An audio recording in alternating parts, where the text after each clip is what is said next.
Listo, bienvenidos a todos los que se están conectando y sobre todo Salim, bienvenido tú a mi Story Channel. Muchas gracias por la invitación, Marta. Un placer estar aquí. Bueno, espérate porque tengo que quitar aquí, creo que tengo un retorno. ¿Ustedes cómo me escuchan? ¿Cómo me escuchas tú, Salim? Yo te escucho perfecto, pero sí se escucha un retorno, pero muy suave. Espérate porque no sé de dónde está viniendo, caramba. Me tocó quitar la segunda, bueno, tenía otra pantalla. Ya no se oye el retorno, ¿verdad? Ya no se escucha así, perfecto. Perfecto, bueno, sí, me tocó quitarlo. Bueno, yo les doy la bienvenida a todos porque pues estoy muy contenta de nuestro invitado, súper especial. Salí muy querido haber aceptado la invitación. Yo te he seguido en muchos videos, veo que te invitan muchísimo, sobre todo a debates, debates bastante interesantes. Sí, sí, he participado. A mí el formato de debate no es el que más me gusta, pero bueno, de vez en cuando participo porque el tema me gusta, me llama la atención. Y bueno, he estado participando. Algunos se pasan un poco de tono, pero no, De siempre calentura, de porque calentura, es que, sí. caramba, son temas fuertes, pero mira, yo te admiro mucho porque yo te he analizado bastante y tú eres muy respetuoso y eso es algo que también mucha gente ha resaltado. Y también por eso me animé, porque dije, además que somos compatriotas, Sí. yo no sabía que tú eras de Colombia, chéverísimo. Y me gustó uno en especial y dije que te tenía que invitar porque ahí estabas tú hablando, yo no sé qué canal era, no sé si te acuerdas tú cuando hablaste sobre el tema de Acacor. Sí, bueno, he hablado varias veces, ya he hecho varias entrevistas, varios videos, no sabría exactamente cuál, pero sí, claro, el tema lo he tocado varias veces, la crónica de Acacor, sobre esa sabiduría ancestral, lo he hablado varias veces en el canal. Exacto, sí, vi que te invitaron dos personas, no sé qué canal, no recuerdo el canal, parecía como, no sé si era República Dominicana o de pronto era en Colombia, no tengo ni idea. Pero entonces vi que estabas muy argumentado, estabas bastante informado y yo me he estado interesando en esa historia, Salim, porque, bueno, aquí atrás tengo el libro de Brugger, de Carl Brugger, porque al inicio me parecía una historia de esas pues como demasiado fantasiosas y ese fenómeno le han pasado a muchas personas, también al autor mismo, cuando él se acercó a Tatún Canara, al inicio le pareció que era demasiado fantasioso, pero después Brugger empieza a verse envuelto cada vez más. Sin embargo, antes de iniciar, pues yo quisiera que tú hicieras como un preludio también, como una, que puedas ponernos en contexto a todos, porque no está dicho que todo el mundo conozca esta historia. Entonces, tú quieres hacer como esa presentación de qué es Akakor y empezamos como a entrar cada vez más en lo profundo, si quieres. Sí, claro, mira, Acacor se conoce, es el nombre con el que se conoce a una ciudad perdida, así se conoce esta historia, y esta ciudad pertenecía a una tribu conocida como los Ugan Mungulala. Ellos también, pues, supuestamente no quedó ningún rastro de toda esta historia. Quien da a conocer esto, como tú lo mencionas en el libro que tienes ahí detrás, es Karl Brugger. Él comenzó sus investigaciones, él nace en el año 42, aproximadamente 1942, y desde los años 70 él comenzó a investigar este tema. No es el primero que lo ha hecho, pero sí es el que se encargó de hacer una investigación profunda. Él viajó hasta, bueno, vino acá a América Latina y en Brasil, más exactamente en Manaus, hacia los años 72 más o menos, ahí es donde él contacta con Tatún Canara, que es un descendiente, ¿no? Un hijo de estas civilizaciones ancestrales, como él mismo se presentó, y le dijo que Manaus, o más bien Acacor, estaba situado ahí en lo que es entre Brasil, más o menos en la zona del Amazonas, una zona pues, bastante de difícil acceso. Y además él le dijo que en esa ciudad pertenecía a una de las tribus perdidas como los Uga Mungulala, también estaban los Daka y los Aisha, entre muchas otras civilizaciones que se desarrollaron ahí. Como tú decías, él cuando comenzó a escuchar esta historia, pues no le pareció para nada creíble, hasta que comenzó a profundizar un poco más, que ese fue el mérito que él tuvo.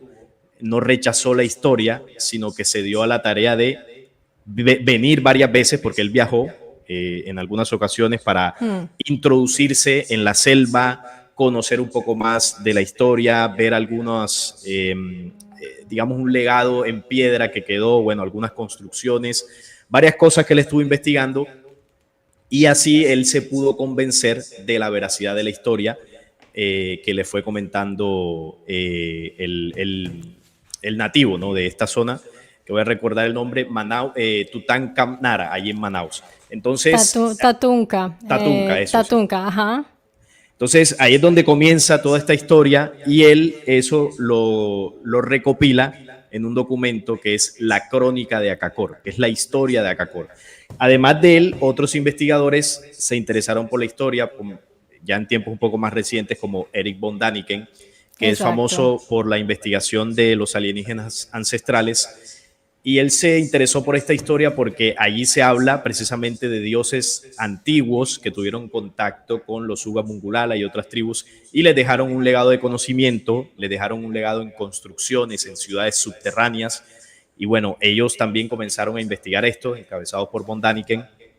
Y otra cosa que llama la atención de la crónica de Acacor es que también dejó profecías. Habla en gran parte de una historia no conocida de esta parte de América del Sur.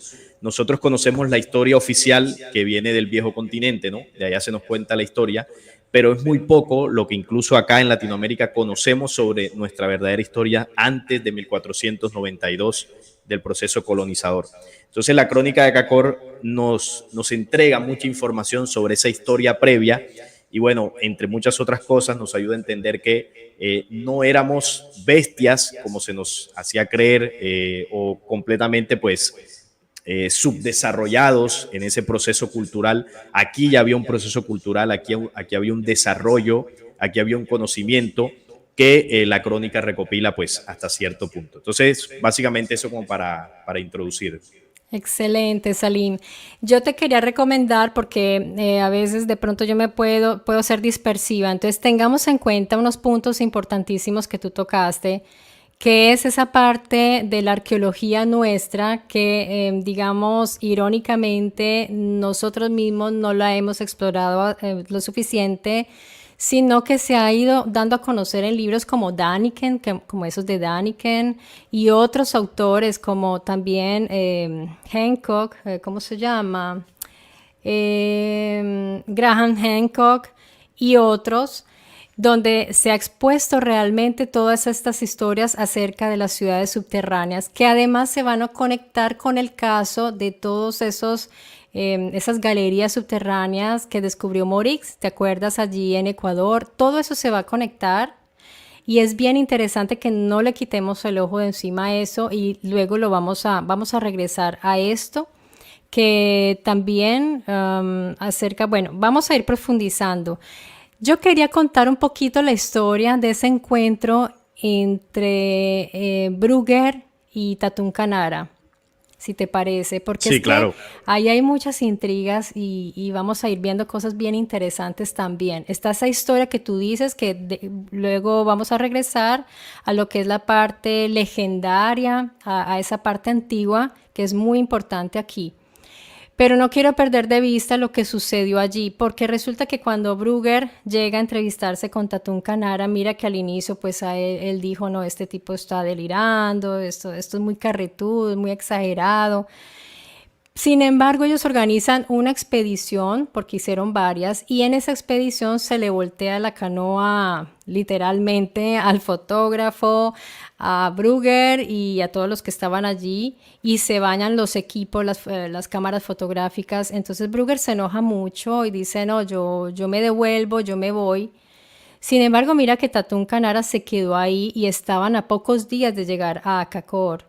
O sea que estaban lejos ya del lugar de donde habían partido y esa zona es prácticamente inexplorada y Tatún Canara, esto es un detalle importante, se queda solo ahí semidesnudo, solo pintado, como se pintó, se preparó para encontrarse con su gente, como él lo llamaba, porque se supone que él era el príncipe de los Ugamungulala. Así Sí. que se puso su cuerito acá, se preparó y él dijo, déjenme aquí que yo voy a ver a mi gente. Y Brugger se regresa. Pero Brugger regresa a Alemania y se da cuenta por noticias que efectivamente encuentran a unas tribus que no creían que existieran y que este Tatunka ya había hablado con ese instituto allí de protección de los indígenas en Amazonas y no le habían creído. Y cuando los encuentran a estas tribus, como él las describía, dijeron, no, este tipo está diciendo una cosa cierta. Entonces los llaman y dicen, vamos a colaborar contigo y guíanos tú. Entonces Brugger, mientras tanto, va revisando archivos y cosas porque él era un investigador y se va dando cuenta que lo que decía Tatún Canara no era tan descabellado y como que tenía razón. Por ejemplo, encontraron unas tribus que eran gobernadas por mujeres, lideraban mujeres y nadie le había creído a Tatún Canara. Estos son detallitos que hay que ir dejando allí porque luego vamos a ver la parte de Tatunka, por ejemplo, esa parte suya de la identidad, ¿no? Que realmente es una identidad construida y todo esto. Entonces Brugger regresa y bueno, ahí entonces se da toda esa historia también terrible donde él viene asesinado porque ellos se encaminan a otra nueva, programan otra nueva expedición y Brugger es asesinado. Y mira que en el asesinato sucede que se supone que era como un atraco, pero mientras él se está buscando en los bolsillos el dinero, le disparan. Entonces eso fue como un atraco más bien como fingido, como fingido, porque era en realidad un sicario. Entonces ya tenemos aquí una muerte por parte de este periodista y luego se van sucediendo desapariciones. Entonces todo esto va rodeando siempre a Tatún Canara como un personaje un poco. Y si tú nos quieres contar quién era realmente Tatún Canara cuando lo descubren. Bueno, sí, esa parte de la historia es importante primero por la muerte de Brugger, luego por la identidad que comienza a descubrirse de Tatún Canara y las sospechas que tenían algunos de él sobre si lo que contaba era cierto, sobre si realmente era descendiente de los Uga Mungulala. Y aquí pasa como pasa en otros lugares donde hay historias, donde hay restos arqueológicos y donde desafortunadamente muchos investigadores que llegan allí o personas simplemente que quieren conocer un poco más de nuestra historia resultan siendo timadas en muchos casos, robadas y en el caso de Brugger desafortunadamente pues desaparecidos. Resulta que desde hace mucho tiempo hay una creencia en lo que es la América sobre el dorado. No sé si has escuchado de eso. Y esto de alguna forma está relacionado con Acacor.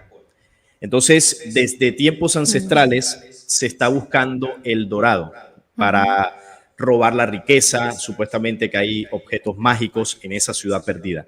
Entonces, desde siempre se han utilizado ciertas estrategias para engañar a investigadores, para que ellos entren a la selva, supuestamente encuentren el dorado y sean robados. Esto ha pasado no solamente con Brugger, sino con muchos otros. Esto ya lo buscaron los españoles desde 1492. Se dice que incluso también los ejércitos de Hitler estuvieron por acá intentando buscar los restos del dorado.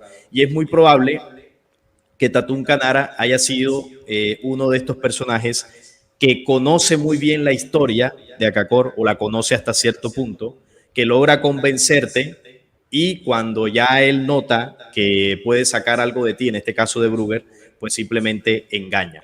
Y bueno, en este caso fue algo, como tú lo decías, un asesinato orquestado, no era un robo, simplemente quisieron sacarlo del camino y bueno, afortunadamente alcanzó Brugger a compartir gran parte de su investigación antes de que fuese desaparecido. Historias como la de él hay muchas, ¿no? En esa zona se han perdido muchos investigadores, varios excursionistas, porque hay varias tribus, falsas tribus que supuestamente dicen descender de esos pueblos ancestrales y cuando la gente llega ahí los roban, los secuestran, bueno, es una locura todo eso. Entonces, esto es lo que ha hecho poner en duda la historia de Akakor. Te dice, no, que eso es falso porque mira cómo terminó la historia de Brugger, mira cómo terminó la historia del otro. Pero aquí lo que está sucediendo es que unos avivatos se encargan de manipular la historia, de crear un negocio. Esto se llama el negocio de, bueno, el término exacto es como un mercado negro de historia, de arqueología, de objetos sagrados. Todo esto hay un Ujú. mercado negro que se encarga de hacer esto. Es como hace poco las momias de Perú. No sé si viste la noticia del señor Claro, Moussan, que claro. publicó unas momias que realmente son falsas, bueno, unos supuestos seres extraterrestres. Y hace muchos años se comprobó que este tipo de objetos se difunden por ese mercado negro donde se venden a altos precios y se le dice a la gente que son objetos reales. Bueno, esto abunda desafortunadamente en América Latina y se han aprovechado de historias reales para crear un negocio.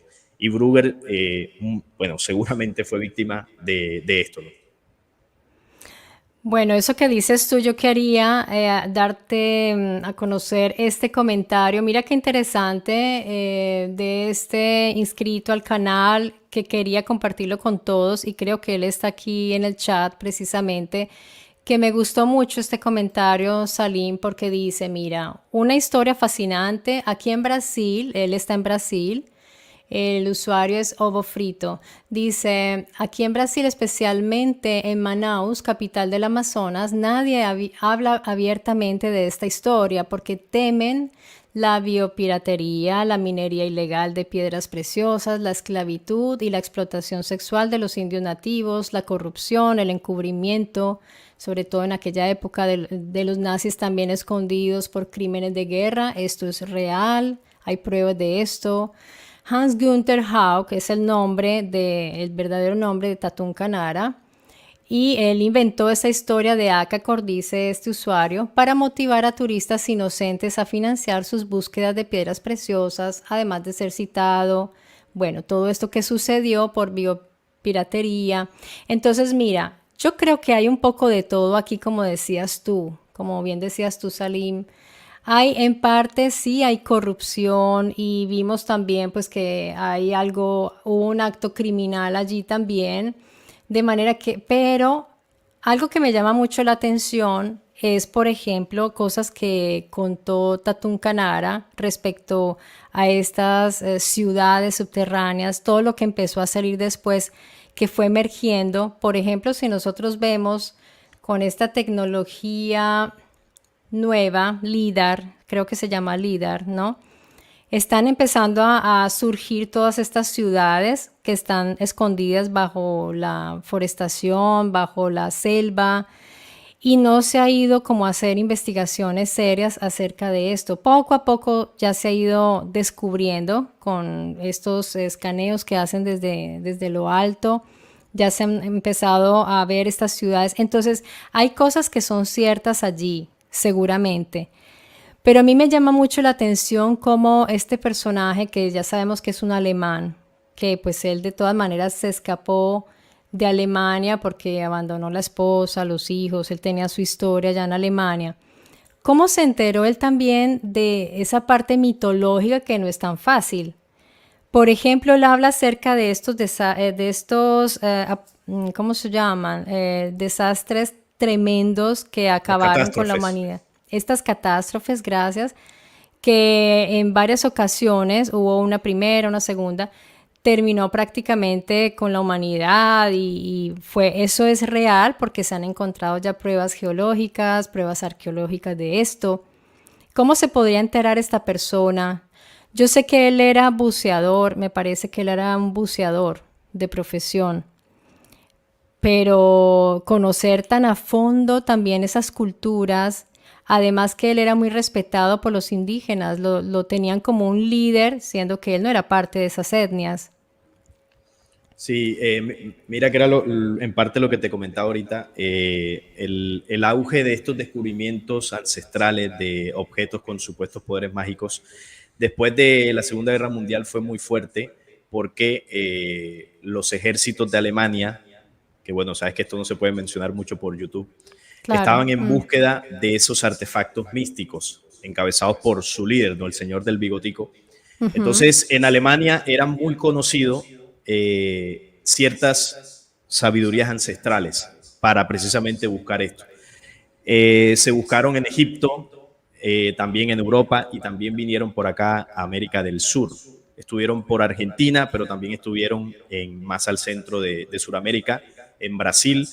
Algunos lo hicieron para esconderse y otros para buscar esas reliquias. Entonces sí que conocían hasta cierto punto estas historias. Ahora, la crónica de Acacor contada por, entre comillas, Tatún Canara, como ya lo venimos viendo, bueno, y el que se lee la crónica de Acacor, investiga un poco, sabe que hay inconsistencias, ¿no?, en la historia. Sin embargo, para uno darse cuenta hasta cierto punto qué es verdadero y qué es falso de esa historia, es necesario conocer otros conocimientos. Por ejemplo, lo de las catástrofes, lo de la crónica de Acacor no es lo único que lo menciona, porque esto se enlaza, por ejemplo, con conocimientos ancestrales del norte, como los Hopi, los Chacopsa, también están los Sioux, bueno, y muchas otras tribus ancestrales que tienen la misma cosmogonía y cosmovisión. Y Exacto. ahí es donde uno comienza a armar un rompecabezas y entiende qué parte de la historia de la crónica es real. Entonces, las catástrofes, por ejemplo, una de las dos catástrofes, la segunda más exactamente, está relacionada con lo que la Biblia menciona como el diluvio universal. Esa es la segunda Ujú. gran catástrofe. Y de eso hablan todas las culturas del planeta Tierra. La tercera gran catástrofe está por suceder y muchos la relacionan con la Tercera Guerra Mundial o con un movimiento fuerte que tendrá el planeta Tierra hacia futuro. Ahí está pues el debate en la interpretación. Y también el tema de la profecía. La crónica de Cacor tiene unas profecías que cuando se comparan con otros conocimientos proféticos encajan exactamente. Entonces, por lo menos esa parte que uno logra comprobar con otros conocimientos se acerca a la realidad. Hay otros datos, hay otras cosas que sí pueden haber sido inventados o pueden haber sido tergiversados para darle un interés a esa historia para que la gente pues vaya ya a buscar tesoros perdidos.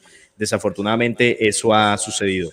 Entonces, este señor seguramente se enteró de eso porque en esa época había un auge muy fuerte en descubrimientos de este tipo de tesoros. También porque en los años 40, en los años 50 comenzó algo muy fuerte y es el fenómeno OVNI. Con todo lo que fue el accidente Roswell, la creación de la NASA, comenzó un auge de investigación acerca de fenómenos ufológicos. Entonces, como la crónica de Cacor y las historias de América Latina también tenían ese componente de dioses ancestrales que contactaron, Exacto. entonces también hubo un interés en ese sentido. Entonces todo se juntó un poco y fue una época donde el tema de buscar tesoros perdidos y ciudades ancestrales, ciudades perdidas, pues era muy fuerte. De hecho, en ese tema fue que se perdió Fawcett, el coronel Fawcett, buscando precisamente la famosa ciudad Z. Él fue enviado por el gobierno inglés. Y sí, se van conectando muchas cosas porque sí está la llegada de los dioses que fueron los fundadores de Acacor y muchas otras ciudades que se mencionan en el libro con los famosos dioses que eran unos dioses muy distintos, entre otras cosas, a los que nosotros vemos en las narraciones, por ejemplo, de los hebreos, también de los sumerios, porque estos dioses eran como más paternales, eran... Y mira que a mí me llama mucho la atención porque si tú te fijas, Salim, los indígenas nuestros allí de esa zona que es Sudamérica, porque son distintos a los aztecas, son muy distintos. Los aztecas y mayas eran muy guerreros. Aquí, a pesar de que se habla de estas ciudades guerreras entre ellos, ¿no? Porque combatían, sobre todo con la partida de estos dioses, que se supone que llegaron con las naves doradas. Es muy, muy bello cuando narra la llegada de ellos y dejan ahí a un príncipe que lo represente y todo esto. Es una historia muy bella. Pero si tú te fijas, nuestras poblaciones indígenas son muy tranquilos, o sea, no tienen tanto como esa sangre guerrera, porque si vemos los que estaban allí, sobre todo en nuestra región, en la parte de Colombia, pues eran como comunidades muy tranquilas, no se caracteriza mucho por la guerra. Y somos nosotros, por ejemplo, que tenemos sangre colombiana, somos como una nación muy, no se ofendan los colombianos, por favor, pero somos muy niños, somos como niños. Inocentes. Sí, hay un poco de ingenuidad. Yo me doy cuenta de eso porque cuando uno sale, yo estoy acá en Europa, yo veo esa diferencia porque aquí ya desde pequeñitos pues son muy independientes, nosotros somos súper maternales, súper paternos, somos muy querendones, se ve una diferencia, no estoy diciendo, ni quiero como encasillar, pero sí, sí hay una tendencia de ese tipo. Entonces, cuando yo veo la narración de este señor alemán, además que él es alemán, pero mira que él narra algo muy coherente con lo que nosotros somos, no se diferencia mucho. Esta narración tiene algo de verdad, Salim. O sea, yo sé que este señor se construyó esa identidad y todo, pero ahí hay mucho misterio porque en realidad él se mueve por esa selva como si fuera su casa y él se conoce eso y ahí está todavía. A él trataron de meterlo a la cárcel y aquí hay una pregunta muy importante, Salim, que no quiero dejar escapar, que nos la hace Snyder. Y él pregunta de dónde proviene la historia original de Akakor. ¿Quieres responderlo tú o quieres que lo haga yo? Bueno, si quieres lo hacemos los dos. Sí, No, no dale. tengo problema. Bueno, la historia original de Akakor, según la historia que se cuenta en el libro, obviamente, pues es la historia que cuenta el indígena, ¿no? Que venimos hablando de él. Y el tema de Akakor, también hay algo que hay que decir, ¿no? Akakor no solamente es conocido por la crónica de Akakor, es que eso es, digamos que es la historia más famosa, la de Karl Brugger y todo esto, pero cuando investigamos otros conocimientos ancestrales, ya hablaban de estas ciudades subterráneas. Por ejemplo, cuando hablamos de los Hopi ya hablaban de ciudades subterráneas a lo largo del continente. Entonces, ahí hay una parte de verdad. Ahora, el nombre Akakor se lo colocan en la crónica. Yo no he escuchado ese nombre en otro, o por lo menos no, creo no recordar cómo le llamaban algunas de estas ciudades en otros conocimientos. Entonces, ¿qué ocurre acá? Que seguramente, como tú lo decías, el personaje que cuenta la historia, que conocía la selva muy bien, eh, tuvo, digamos que de primera mano esa información, se interesó mucho por ella, la conoció demasiado, pero es una historia que solo se nos cuenta desde el conocimiento o en la parte donde está Brasil, pero es importante que ampliemos un poco más esa cosmovisión con otras culturas ancestrales de Colombia, por ejemplo, de Centroamérica, de Norteamérica, y ahí se va a entender un poco mejor. El origen de Pues toda esta historia proviene de mucho tiempo atrás. De hecho, hay libros o documentos mayas o también de los incas, como el Chilán Balán, que también ya mencionaban estas ciudades subterráneas. Entonces ahí se puede obtener también información. exacto. Es importante siempre que nos acostumbremos a observar otras narraciones y a buscar sí, porque a veces pueden ser correspondientes, a veces tienen relación. Recordemos que también están las ciudades subterráneas de Derinkuyu. Parece que el mundo está siempre debajo de nuestros pies. Hay muchísimas de estas ciudades. Y estas narraciones de las cuales habla Tatún Canara se supone que viene de unos libros sagrados, que son el libro del águila, el libro del jaguar y el libro de la hormiga. Él habla de estos libros, pero tú tienes razón, Salim, en una cosa, que pues estos libros nunca los hemos visto. Ahora, y Exactamente. hay una historia interesante, porque resulta que cuando él estaba por ser apresado, por ser llevado a la cárcel, él le entrega supuestamente estos libros que estaban escritos en distintos materiales a este señor obispo llamado Don Giocondo Maria Grotti, que mira, yo estuve buscando esta noticia y no la encontré y es muy extraño no encontrar un siniestro porque se supone que él se cayó en un avión, un accidente aéreo. Y con eso se pierden los libros, porque pues Tatunca se los dio a él. Pero se supone que este señor obispo alcanzó a llevar los libros al Vaticano. O sea que se supone que estos libros de Akakor están en este momento reposando en la biblioteca del Vaticano. Pero mira, ahí también es muy raro, Salim, no sé, pues tú qué opinas, pero cuando uno va a buscar también las víctimas, los desaparecidos, es un misterio. Google no te deja ver bien las fotos, te esconde los datos porque hay fotografías que ya no están. Y cuando uno va a hacer búsquedas, uno puede creer, esto es puro fake, esto no es verdad. Pero después tú vas a ver, por ejemplo, una investigación que realizó Discovery Channel, muy buena, con unos periodistas muy profesionales, y este periodista se contactó con la hermana de uno de los desaparecidos, que era un suizo, que era un periodista, aquí lo tenemos en la foto, se llamaba John Reed, con la madre de esta muchacha que era era profesora de yoga, que se llamaba Christine Heuser, y con el hermano de Herbert Banner, que es este muchacho que lo ves allí con un arma.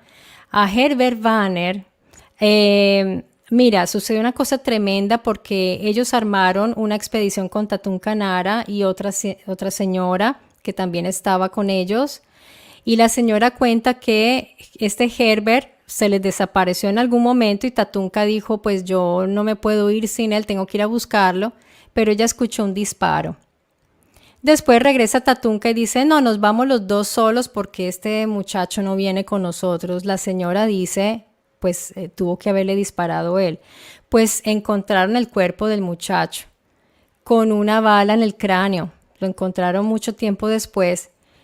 Y según el periodista, un suizo que fue a la zona se robó los huesos y los llevó a analizar a Suiza y efectivamente era Herbert Banner. Así que Tatún Canara está rodeado de muchas sospechas.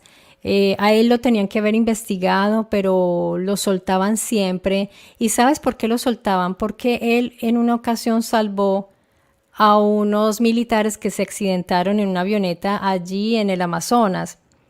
Entonces, pues siempre lo salvaban. El tipo ha logrado como Escabullirse, escabullirse, sí. se escabulle porque es que hay varias cosas allí, porque de todas maneras él atrae mucha gente al Amazonas y se mueve de pronto, puede ser que se muevan intereses seguramente materiales. Sin lugar a dudas. Ahí Pero hay dinero de por medio. seguramente, a mí Tatún Canara me da una sensación muy rara porque ese tipo es muy misterioso. O sea, esta gente que desapareció es real, ellos nunca volvieron a sus casas y se perdieron ahí en el Amazonas, pero Tatunca de todas maneras tiene ese conocimiento de esos lugares, de estas gentes, y los indígenas lo respetan y se comunican con él. Sí, lo que pasa es que ocurre algo también con las civilizaciones indígenas y esto sucedió en el tiempo. Tú ahorita decías que, por ejemplo, más al norte son un poco más guerreros, más al sur son un poco más tranquilos, ¿no? Resulta que nosotros recibimos la influencia de esos dioses ancestrales, como dice la crónica, que venían en sus naves doradas. Y ellos principalmente, los que son de esa característica, enseñaron a los antiguos pueblos a cómo organizar las comunidades, enseñaron la siembra, enseñaron valores como el perdón, el respeto. Los ancestros hablan de la chacana, que es una cruz equilibrada, no como la cruz cristiana. Y esta cruz tiene 4 valores principales en los cuales se organizaban las comunidades ancestrales, ¿no? La complementariedad, la equidad, hablaban de la justicia, del comunitarismo, creo que son esos 4, quizás se me pasa alguno. Entonces, claro, hay un legado diferente. Cuando vamos un poco más al norte, si bien también esas civilizaciones fueron contactadas por estos mismos dioses, también recibieron la influencia de otro tipo de dioses, entre comillas, muy parecidos a los que contactaron en África, Oriente y Europa, más guerreristas, los dioses de los ejércitos, como hay uno que se menciona en la Biblia, ¿no? El dios de los ejércitos. Ujú. Entonces, claro, recibieron ese legado de guerra y allá se replicó mucho. Los primeros mayas no tenían ese comportamiento ni hacían ese tipo de sacrificios. Eso lo fueron aprendiendo una civilización maya posterior, porque los primeros mayas desaparecieron. Entonces, claro, ese legado de conflicto y negativo luego se trasladó al sur con el proceso de conquistas. Cuando la crónica habla de que llegaron los blancos bárbaros, ellos comenzaron a enseñar aquí algo diferente y las civilizaciones que habitaban aquí comenzaron a contaminarse y a adoptar ese tipo de comportamientos. Entonces se comenzaron a conformar tribus guerreras también y en eso también adoptaron, por ejemplo, vicios con alucinógenos, bueno, y una serie de cosas que siguen haciendo muchas de estas comunidades ancestrales y que gracias a eso se desvió su comportamiento original. Entonces, claro, el hecho de que Tatún Canara conozca muy bien esa historia, pertenezca quizás a alguna de estas tribus, lo respeten, no quiere decir que sea un hombre de bien y no quiere decir que esas culturas que estén ahí ahora mismo en el Brasil, pues conserven los mismos principios originales. Ahí también puede haber corrupción, ahí también pueden haber intereses materiales y bueno, se crea, como veníamos hablando ahorita, un mercado negro donde ellos aprovechan ese turismo arqueológico, podríamos llamarlo así, o qué sé yo, y bueno, de ahí pues se suceden cosas como secuestros de personas, asesinatos y todo lo Exacto. que hemos visto hasta el momento. Exactamente, de hecho, el mismo Tatún Canara hablaba de que su gente a veces retienen personas, o sea, secuestran personas, colonos o exploradores, porque ya muchas personas han ido ahí. Obviamente la selva, pues, es muy peligrosa. También en esa investigación que hizo Discovery, ellos fueron a una entrada donde se supone que era Acajim, que es la ciudad gemela o hermana de Acacor, que es más reciente, Acajim o Acaquim, y encontraron la entrada, supuestamente la entrada, pero realmente era impracticable porque de hecho ellos mostraron allí, estaba lleno de serpientes, pero cuando tú te fijas, más o menos lo que vas viendo son unas rocas muy grandes, casi como cuando tú ves que van a bajar allí en esa cueva de los tallos, que tú ves que son unas paredes enormes, esos son como catedrales enormes, con Sí. unos muros impresionantes, que eso no puede ser hecho por la naturaleza. Y esa es otra historia allí que se va a conectar porque en realidad son puras ciudades que se intercomunican, ¿no? Entonces, realmente es difícil, digamos, ir en carne propia hasta allá porque es que arriesgas el pellejo. Empezando que las entradas son muy peligrosas y hasta los mismos exploradores les da susto porque si te pasa algo allí, llegan como en 40 minutos a salvarte. Y si es que llegan también, Si es que porque llegan, ¿no? es Porque complicado el acceso. Y el peligro que representa también que seas engañado por algún guía, un supuesto guía, o incluso por las mismas comunidades que viven ahí.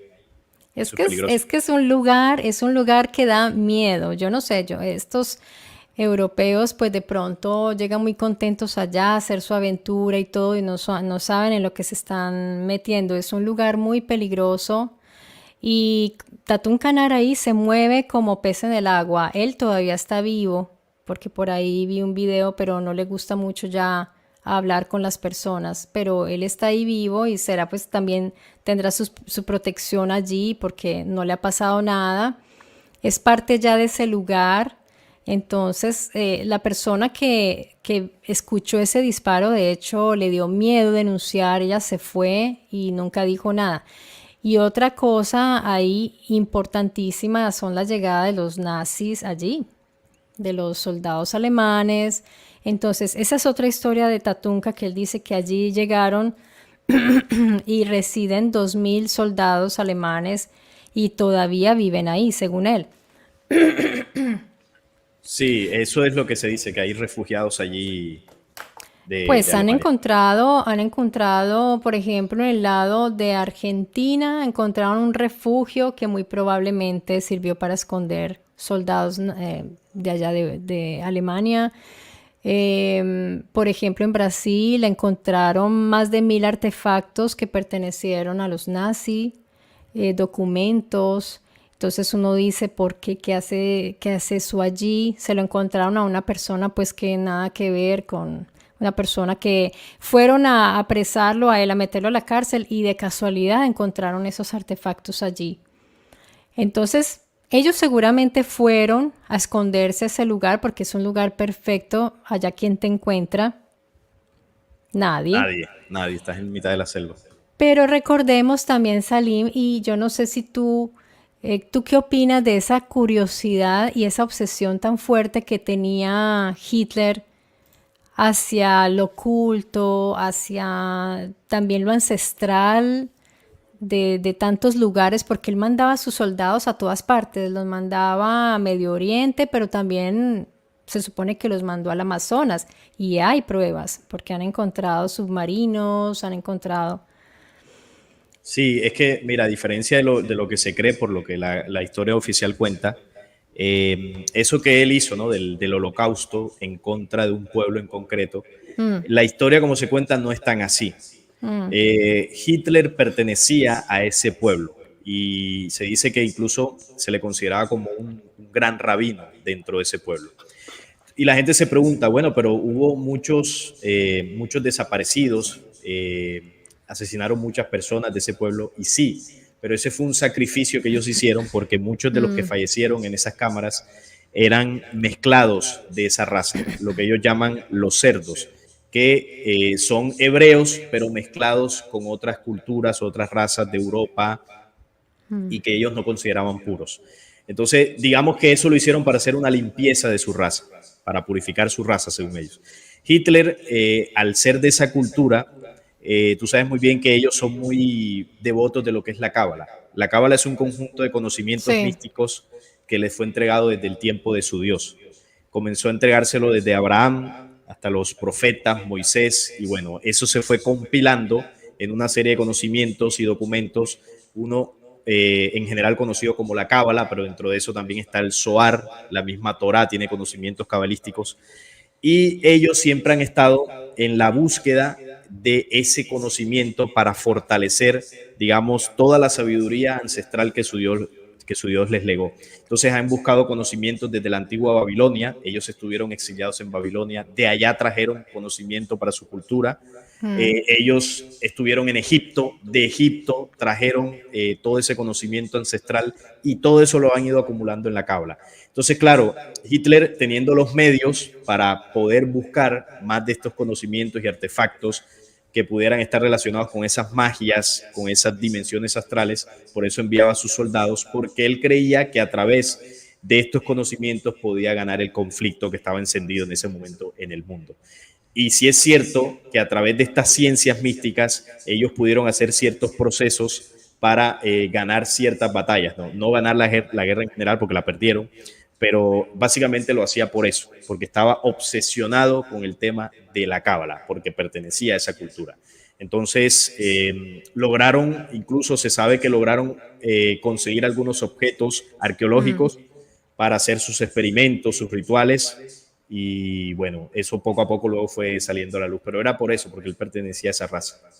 Y muy interesado en la genética. Bueno, yo debo decir que ellos aportaron, los científicos alemanes han aportado muchísimos descubrimientos importantísimos que hoy todavía se usan en la ciencia. Y a pesar de que no se puede prácticamente ni hablar porque pues es un tabú, no hay que negar que ellos aportaron a la ciencia, a la genética. De hecho, tú vas a ver y quiénes eran los genetistas más, pues, como los más, pues vienen de allí, de Alemania. Y también la tecnología que aportaron, porque ellos aportaron mucho en tecnología, que muchas personas piensan que ellos contactaban con razas extraterrestres porque durante la guerra salieron con unos aviones que no tenía nadie, con un conocimiento en aeronáutica impresionante.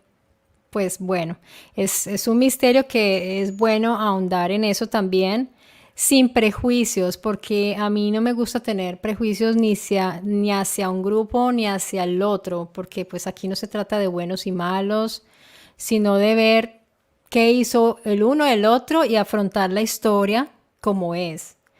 Yo soy un poco escéptica en cuanto a esa narrativa de la cábala y de algunas cosas, porque no, muchas cosas no son verificables y son narrativas, entonces pues como que nos quedamos en la narración y no podemos verificarlo. Pero no hay duda de que Hitler tenía un gran interés en lo que es la historia y como dices, esos objetos que él pensaba pues que tenían un poder particular, perseguía muchísimo eso y a él lo rodeaban personas pues también con esas ideas del ocultismo y todo eso, que realmente pues es innegable, ¿no? Estaba la, ¿cómo se llamaba la agrupación que tenían ellos? Ese grupo místico cuando se reunían, siempre se me Sí, olvida. sí, ellos tenían una religión, La básicamente. Nenerve, algo así, ¿no? Se me pasa el nombre a mí también. Pero fíjate Era que Tula, bueno, Tula, la sociedad de Tula, creo, alguien en el chat de pronto nos lo dice, porque estaba la Nenerve, Tula, sí, de todas sí, maneras, bueno, y a eso también se va a conectar la narración oh Dios, hoy se me está olvidando todo, de la tierra de la que hablaban los mayas, Mu, sí, Lemuria también o Mu, la Atlantis, Atlántida. Atlántida, todo. O sea, pero lo que hay que hacer es como organizar, digamos, la cronología. Y además de eso, entonces también llegan los de la cronología alternativa. Era Fomenko, La cronología que... de esos Fo- continentes, de Lemur. Fomenko, porque él era el ruso que hizo esta cronología alternativa que en realidad él dice que todo está mal, que está mal, digamos, la cronología que tenemos no es. Entonces la gente como que se confunde con tanta cosa. Pero si hay algo que tiene, por ejemplo, esa cronología que ellos dieron, tienen un grave problema y es que ellos no se fijaron en el desarrollo de las lenguas que existen. Entonces ahí ya hay un problema y ya no podemos decir, bueno, sí, tenían razón. Hay que tenerlo allí como, digamos, para estudiarlo, para analizarlo, pero no creer todo lo que nos van diciendo porque si no nos volvemos locos. Claro, hay que tratar de hacer un filtro porque obviamente Filtro. se han contado tantas cosas. Está la historia oficial y están diversas historias alternativas. Entonces ahí está lo complicado de poder ubicar cada cosa donde va y la cronología que honestamente decir que alguien la conoce al 100%, pues es mentira. Se pueden sacar, digamos, hasta cierto punto conclusiones de muchos documentos, muchos conocimientos, pero al 100% no se sabe. La sociedad de Thule, por ahí nos pusieron. Exacto, ¿ves? Que ellos son súper pilos. Mira, aquí hay un comentario que quería pues compartirlo, porque aquí dice, he seguido las investigaciones de Marta y ella no contempla la posibilidad de razas estelares positivas y de seres extraterrenos regresivos, solo contempla los Anunnaki y cómo esos seres esparcieron. Bueno, es bueno aclarar un poco, porque pues las personas de pronto se hacen una idea. Es cierto que yo no veo, y esto te lo comparto, Salim, yo no veo, digamos, no tengo esa cosmogonía de lo bueno, positivo y lo malo, como si existieran esos dos contrastes. De hecho, Guerrero de Luz tiene, mira, tiene el yin yang, que es como los opuestos.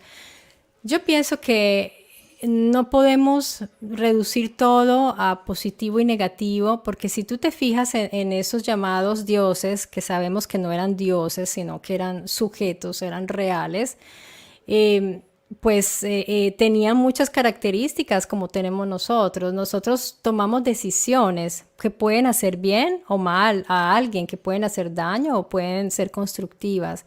Pero yo no creo que un ser sea bueno o malo o negativo o positivo. Yo pienso que somos nosotros con el libre albedrío y cualquier criatura inteligente que exista en el universo tiene la posibilidad de decidir.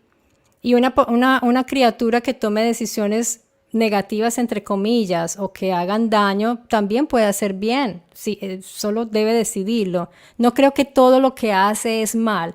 Por eso tampoco creo en Satanás como un personaje que hace el mal y que se encarga del mal. Y el Dios bueno que es bueno. Eso yo no lo puedo concebir, ¿no? Es mi opinión personal. Claro, no, lo entiendo. Mira, hay algo muy parecido que en lo que yo pienso con lo que acabas de decir, y es que la percepción de bien y mal es una percepción a nuestro nivel.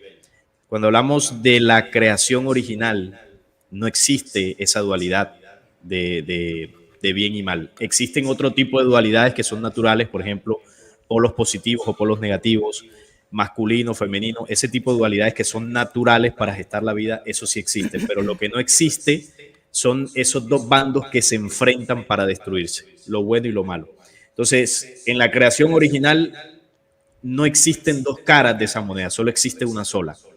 Ahora, a nivel humano, a nivel ya de las humanidades como nosotros somos lo que le damos vida, por así decirlo, a esa percepción del bien y del mal. Ahora, también es cierto que hay razas que su accionar, obviamente, pues no sé si catalogarlo como dentro de ese bien y mal, pero su accionar ha estado alejado de las leyes de la vida, es decir, han creado muerte. Y eso, bueno, hay muchos registros para eso. Pero bueno, eso es otro tema que es muy interesante porque ese debate yo lo he visto por internet, incluso JJ Benítez es uno de los que hablaba así de que no, de las razas extraterrestres yo no creo que haya positivos o negativos, entonces es un tema muy intrigante. Yo tengo otra visión, obviamente, yo sé que tú has visto más o menos lo que yo hablo en el canal, pero bueno, es un tema que se podría hablar en otro momento. No, y quiero aprovechar a todos quienes están aquí con nosotros hoy que nos acompañan. ¿Cuántos somos? Hay 74 personas en el chat y pues les mando un abrazo a todos. Gracias por haber venido. Pues que vayan a visitar el canal de Salim, porque de todas maneras Salim es una persona que investiga. Por eso me gusta tu trabajo. No estoy de acuerdo con muchas cosas. Y yo te lo dije abiertamente porque nuestro trabajo es así. O sea, somos investigadores, somos críticos, a veces podemos también cambiar de ideas. O sea, es así. Y de eso se trata, de, digamos, retroalimentarnos y uno tiene una visión y otros tienen otra, pero mira que podemos complementar las ideas. Yo, por ejemplo, te quería preguntar, Salim, y bueno, invitarlos a todos a tu canal. Yo puse en la caja de descripción del live, puse el link para que te vayan a visitar a tu canal. Es Flecha Antigua, ¿no? Sí, así es, Flecha Antigua. Flecha Antigua, aunque estoy segura que casi todos los que están aquí, o si no todos, pues lo conocen. Yo te quería hacer una pregunta ya más para ti, Salim, hablando de los debates y todo lo que tú has hecho. ¿Hay algún debate que tú tengas en la mente que te haya quedado como, digamos, el recuerdo que te haya impactado por algo y por qué? O sea, que te haya como marcado de alguna manera. A ver, un debate que me haya marcado, pues, es que, o sea, que me haya marcado en el sentido Que de no que me se haya te olvide. sentido satisfecho o que haya sentido que, Puede ser de modo positivo o negativo, hablábamos precisamente. mm, Digamos que no se te olvida ese debate por algún motivo, sea algo bueno o una mala experiencia. bueno, yo diría que haber tenido una mala experiencia, sí, de momento no recuerdo ningún debate por eso. Quizás en la temática. Eh, Uno que hice de pronto hablando sobre la identidad del Dios del Antiguo Testamento, que si era Dios o si era Satanás, que tuve con un testigo de Jehová. Fuerte. Ese lo recuerdo más que todo es por el tema, no porque haya tenido una experiencia pues que me marcara en el debate como tal, sino que el tema me pareció muy interesante y sobre todo porque lo estaba debatiendo con una persona dentro de esa religión. Era Creo un que así testigo de Jehová, ¿verdad? era un testigo de Jehová, sí. Mm, Entonces ese me pareció muy interesante. claro. Sí, son temas bastante fuertes. Yo he visto esos debates. Yo no sé, yo nunca he participado en un debate, no sé si lo haga. Mm, no me gusta en realidad porque me parece que como que no se llega a ninguna parte. Yo creo que ambos bandos de, digamos, de opiniones se quedan con su opinión siempre. o sea, no sé si alguien pueda decir, tal vez se quedan más convencidos de cada uno como de su idea. Imagínate, pues un testigo de Jehová, yo fui testigo de Jehová y sé que es bastante fuerte digamos, cómo te adoctrinan allí, es bastante fuerte. Y me parece curioso que un testigo de Jehová debata. Yo no sé si se los permiten, pero es bien curioso. Pero bueno, no abandonemos nuestro tema que es Acacor, porque nos estamos, pero te agradezco que me hayas respondido esto tan interesante. Mira que, por ejemplo, aquí, yo no sé si tú has visto estos escritos, estos no son precisamente allí en la zona de Amazonas nuestro, pero es en Chile. Primera vez Y, que los veo. ¿cómo? ¿Es la Primera vez primera que vez que los ves? sí, sí, no los había visto. Bueno, mira, esto fue descubierto por casualidad por este geólogo alemán Karl Stolp en Tinguiririca, es sur de Santiago de Chile, en los años 80 y tienen datación de 232 antes de la era común. Y resulta que aquí hay unas grafías que son egipcias y estamos hablando de 232 antes de la era común en Chile. Y mira que cuando hicieron analizar todos estos escritos por unos expertos, ellos confirmaron que efectivamente allí había egipcio. No me acuerdo cuáles eran las otras dos lenguas posibles, pero estaban seguros de que había un escrito egipcio, lo tradujeron y todo lo que decía. Y la misma academia chilena no lo aceptó, dijeron que no. Entonces está esa lucha tan fuerte con la arqueología oficial y estamos hablando aquí de un geólogo, o sea, no estamos hablando de un investigador independiente, es una persona también de la ciencia oficial. Claro, ¿no? Y llama la atención porque 232 antes de Cristo, dos lugares separados en tiempo y espacio.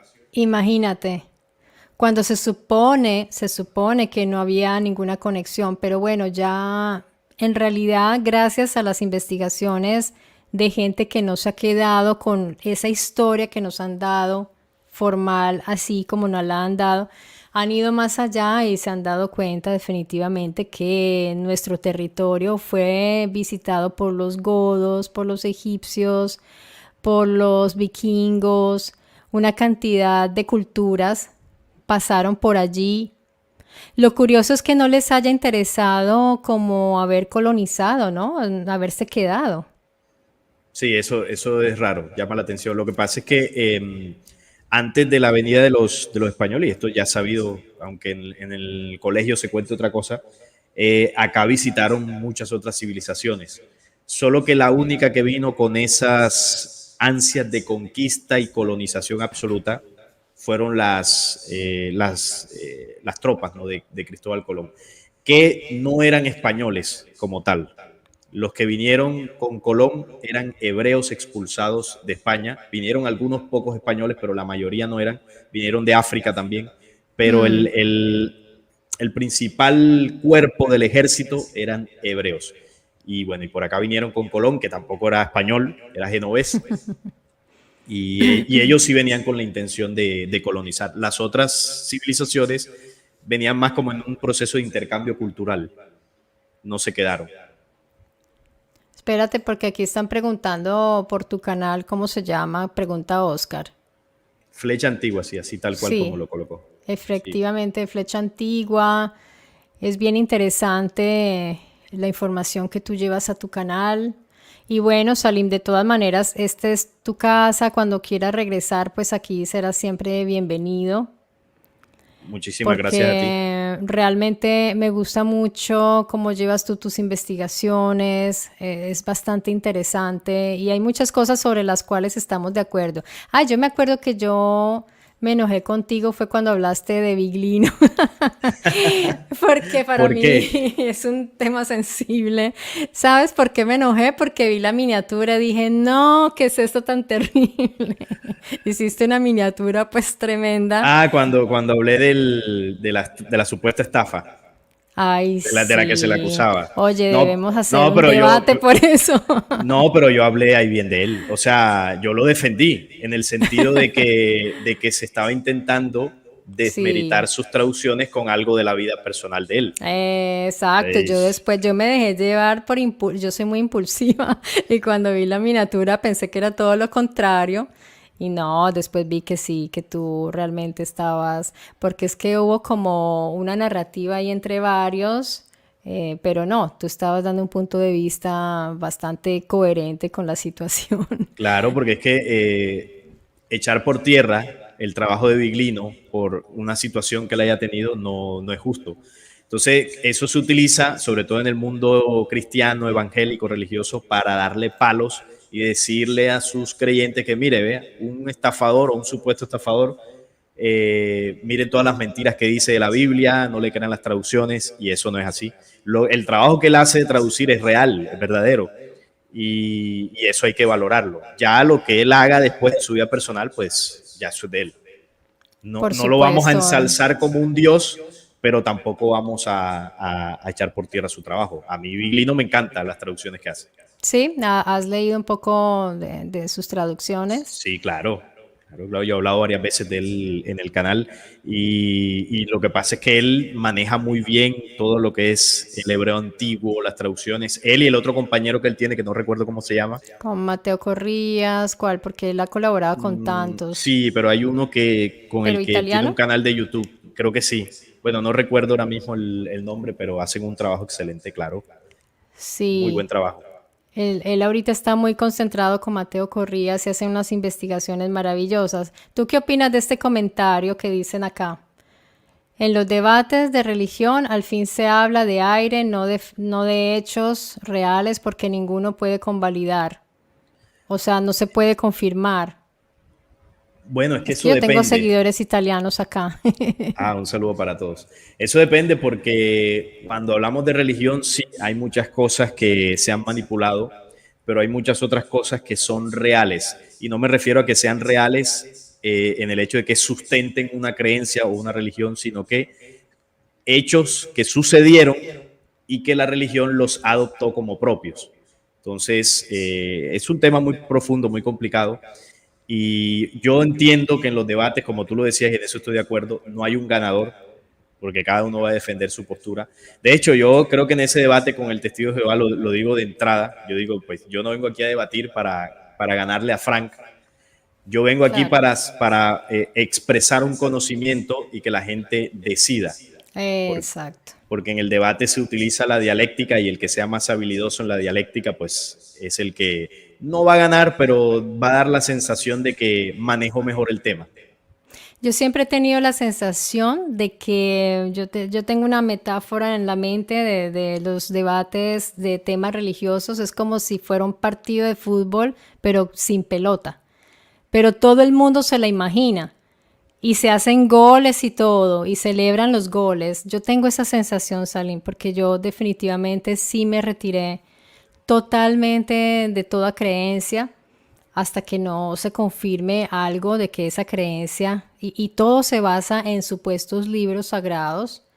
Tampoco creo que haya libros escritos por entidades espirituales. A mí me han pedido muchísimo traer, por ejemplo, Urantia y otra serie de cosas que yo digo no, porque pues yo cómo les voy a traer un material que eso no tiene una validez para mí, pues sería una mentira, ¿no? Solo por mostrarles, no. Yo cuando traigo aquí contenido, por ejemplo, me gusta Cacor porque tiene parte de realidad, tiene partes muy reales. Está toda esa historia, porque es como por estratos, ¿no? Está toda la historia, esa historia antigua que hay que conocer bien y que hay que seguir profundizando más, porque yo creo que esto es como, pues, un abrebocas de seguir investigando aún más. Quiero concentrarme también en nuestra región porque veo que hay mucho descuido. Yo me concentré muchísimo en esas culturas mediterráneas, en la historia de los hebreos, pero es necesario verlos a ellos, obviamente, sus libros, sus escritos, también la parte de Mesopotamia, obviamente los sumerios, pero quiero ahorita empezarme a ir ya hacia Sudamérica. Por ejemplo, casi nadie habla de nuestros Quimbaya, de los Chibchas, de los Tairona, o sea, tantas poblaciones que tenemos nosotros ¿Tú cómo ves la arqueología, por ejemplo, ahí en Colombia? ¿Qué panorama ves tú? Ya que tú estás allá, ¿se está haciendo algo? No, no, muy poco. Con esa parte ancestral, muy poco. Pero hace parte del mismo proceso colonizador que lo que buscaba era borrar el legado ancestral e instaurar un nuevo conocimiento. Entonces, Pero se mira entiende. que esa parte que dices tú ya pasó hace mucho, o sea, ya llevamos unos buenos siglos solitos, ya era hora de que nosotros tomemos en nuestra mano nuestra historia, porque pues si nosotros seguimos diciendo que porque ellos vinieron y nos quitaron, pero no, yo pienso Bueno, que es que nosotros todavía están. deberíamos, Los que gobiernan en América Latina son los mismos. Entonces, es por eso que lo menciono. Obviamente, por ejemplo, lo que tú haces como labor de resaltar ciertas culturas, yo también he hablado sobre ciertos conocimientos ancestrales, es un aporte, por lo menos en el tema de difusión, de dar a conocer. Digamos que ahí se está haciendo algo, pero sí es necesario que se haga más. Entonces, el tema de la colonización, sí, fue hace casi o más de 500 años, pero ellos se quedaron, que ese es el punto. Si se hubiesen ido y siguiéramos con el victimismo de, cuando tú ay, mira, dices ellos, ¿quiénes son? los que gobiernan, los criollos, que es la mezcla de los nativos de acá Nosotros. Mm. con los que vinieron de hebreos, europeos. Ellos son los que ahora mismo gobiernan, los criollos, que eran Sí, así conocidos, ¿no? somos nosotros porque ahora somos todos criollos, Sí, pero yo pienso que sería bueno que nuestros jóvenes empiecen a interesarse. Como dices tú, nosotros ponemos un granito de arena de alguna manera y yo quiero comprometerme ahora sí aún más con nuestra cultura, porque yo veo que la mexicana tiene mucho impulso, porque obviamente es muy rica, muy interesante toda la historia de los aztecas, también de los mayas, también de los incas. sí, es muy Pero la interesante. nuestra, pues también debe tener cosas bastante interesantes. Hoy estaba viendo, por ejemplo, esos avioncitos, o sea, esos que les llaman, ¿cómo es que les llaman? Las aves, los pájaros de Otún, les llaman los pájaros de Otún, los estaba viendo, que los encontraron en el río Otún y son de la cultura en Quimbaya. Pero mira que fueron analizados no por arqueólogos o antropólogos colombianos, sino alemanes. Entonces ves cómo ellos llegan, valorizan y se lo llevan, hacen sus catálogos y después nosotros nos enojamos, así como lo que pasó con Daniken y los tallos, porque Sí, dijeron, no, es que se le robó la historia a Morix. Pero a ver, si Morix le contó todo eso a Daniken, le mostró fotos y Daniken es un escritor, pues imagínate si no va a escribir al respecto. Lo mismo sucedió aquí, por ejemplo, estos alemanes se fueron para su país, hicieron en escala los avioncitos, porque ellos dijeron, estos no son pájaros, estos son aviones. Ellos se fijaron que tenían fuselaje y eran aerodinámicos. Efectivamente, los aparatos que hicieron a escala pudieron volar. O sea que probaron que realmente eran aviones, que eran funcionales, pero nuestros arqueólogos siempre van a decir que son pájaros, que ¿no? Que son son pájaros, sí. aves. Entonces, bueno, ahí está pues como la discusión eterna, pero solo para decirte que falta como más investigación de parte nuestra y también con mente más abierta. Porque si nos quedamos con la narrativa, pues de que no podían ser aviones porque en ese tiempo no había tecnología, entonces no vamos a ir más allá, no vamos a buscar un ingeniero que nos pueda diseñar esto y decir, esto vuela, porque la colita no es la de un pájaro, es vertical, Sí, es de un avión, eso está claro. es de un avión. Entonces, lo mismo sucede con esa nave, por ejemplo, ¿cómo se llama la nave? No sé si tú la has visto allá, que también creo que era, no sé ¿En si era dónde? Maya. El de Palenque. Bueno, el de Palenque, sí, era la cobertura del rey Palenque, pero hay una Ujú. escultura que parece una nave, hay varias de hecho, que No, no, no. tiene el piloto, está sentadito, es una cosa impresionante. También de la cultura quimbaya o en qué parte. Ese creo que es Maya o creo que es Maya, caramba, ahora no me acuerdo. Es Ay, que hay no se vayan a muchas. asustar si oyen un ruido raro. Es mi gata, porque es que ella se esconde. Ella lo asusta a uno porque ella se esconde y hace sonidos guturales rarísimos y es para asustarlo a uno. No se vayan a O asustar. tendrá hambre de pronto. No, no, no, ella es rara, ella es así. Ahorita aparece, es blanquita. Oye, Salim, pues muy chévere. Yo no sé si tú tengas más tiempo, cómo estás de tiempo, porque yo aquí abusando de tu tiempo. ¿Quieres responder alguna pregunta? ¿Qué opinas? Sí. Bueno, podría responder de pronto alguna última pregunta, no sé, del público y podríamos de momento dejarlo hasta acá. También, Listo. bueno, quiero decirte acá que estás invitadísima a mi canal también. Ahí Ay, pues hablamos gracias. para ver cuándo hacemos algo y Ay, yo ahí en el sí canal quiero ir. conversamos. Sobre todo porque yo he hablado también mucho de los Anunnaki y veo que en tu canal tocas mucho ese tema. Sería muy Ay, interesante hablar de eso. genial. Genial, me encanta la idea y mira que es un tema que yo tengo mucho a corazón, realmente. Dime una cosa, ¿tú qué opinión tienes de Sitchin? Me imagino que también te parece que terrible, ¿o qué?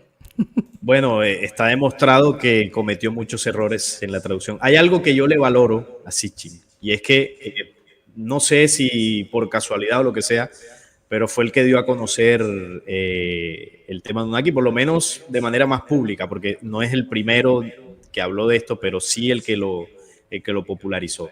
Luego, a partir de ahí, sí tiene muchos errores en las traducciones, en las conclusiones que hizo.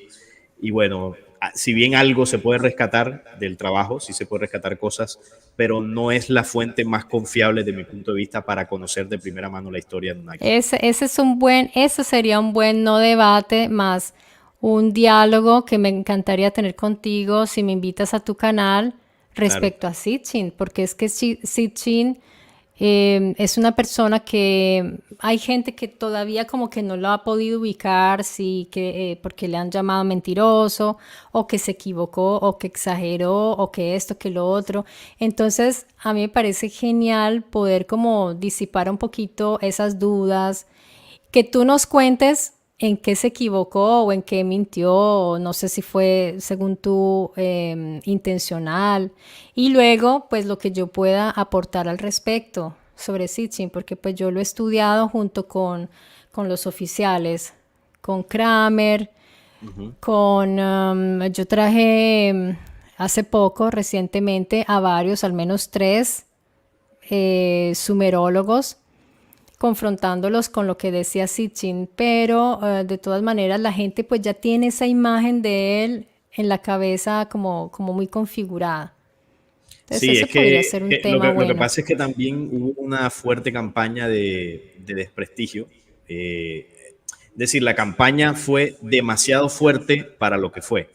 Porque yo lo he dicho en el canal, Sitchin, desde mi punto de vista, ya esa es mi opinión personal, no es la mejor fuente para tú sustentar con grandes argumentos y certezas todo el tema Anunnaki. Sí tiene cosas que puede sustraer, dio a conocer la temática, pero hay muchas otras fuentes que desde mi punto de vista pueden aportar con más precisión ciertos aspectos, porque sí hubo unas cosas que él, no sé si lo hizo intencional, de pronto no sabía, de pronto se equivocó, pero sí hay cosas que no están bien en lo que él aportó Pero en nos puedes cuanto al dar un tema. ejemplo de eso, si Por puedes, no sé ejemplo, si... el tema de Nibiru, el planeta Nibiru, que él mencionó que los Anunnaki eran originarios de Nibiru. Entonces ahí hay un error. Eso entre otros. El tema de que los Anunnaki, él no los mostraba como lo que eran reptiles, seres reptiles, y él los mostraba de otra forma en algunos momentos. Y bueno, hay otras traducciones o otras conclusiones que tampoco me cuadran mucho. Pero bueno, ahí lo Mm, podemos hablar claro, en ese ese es un buen tema para que todos como que podamos revisarlo y analizarlo, me parece genial.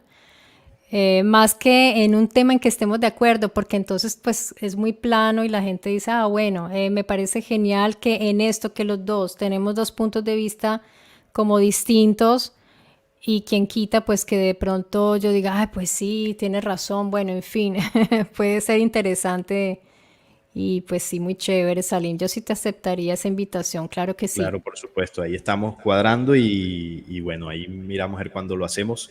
Ojalá sea pronto porque sé que la gente queda con la expectativa. Sí, sí, ahí van a quedar, no van a poder dormir. Sí, No sí, sí. mentiras.